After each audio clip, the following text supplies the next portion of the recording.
Et face à la suppression annoncée de quasi 1000 emplois chez Nokia, des figures politiques font bloc et appellent l'État à intervenir pour empêcher une catastrophe sociale.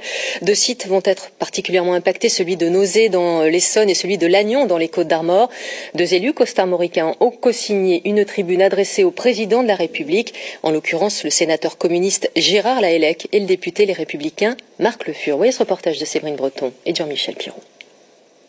Quand l'heure est grave, il faut parfois oublier ce qui divise pour défendre ce qui est important. Ce matin, un sénateur communiste et un député républicain se sont assis à la même table. Ensemble, ils ont signé une tribune pour défendre les salariés de Nokia. La direction du groupe de télécom veut supprimer 986 emplois en France, dont 240 à Lannion. Nous ne sommes pas en présence ici de quelque chose d'obsolète.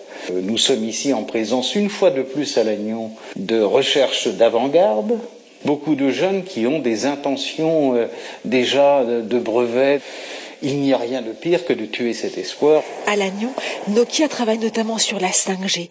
À un moment où crise sanitaire oblige, la France réalise l'importance de son industrie pour son autonomie et une certaine sécurité. Les deux parlementaires s'inquiètent. Déjà, Nokia aurait rapatrié en Finlande tous les brevets créés en France.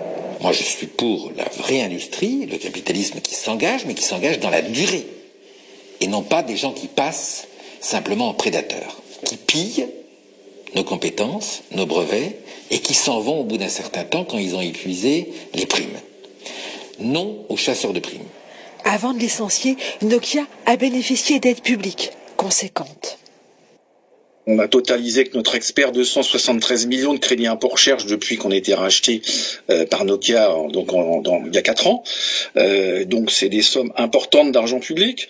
Là on nous parle de peut-être un projet de cybersécurité sur Lannion qui serait encore peut-être financé par des nouveaux crédits supplémentaires. Bon voilà, ça suffit. Enfin en tout cas l'argent public il doit servir l'emploi et non pas les délocalisations. Parlementaires et salariés en appellent à Emmanuel Macron. C'est lui, alors ministre de l'économie, qui avait accepté le rachat d'Alcatel par Nokia, promettant alors qu'il n'y aurait pas de suppression de postes.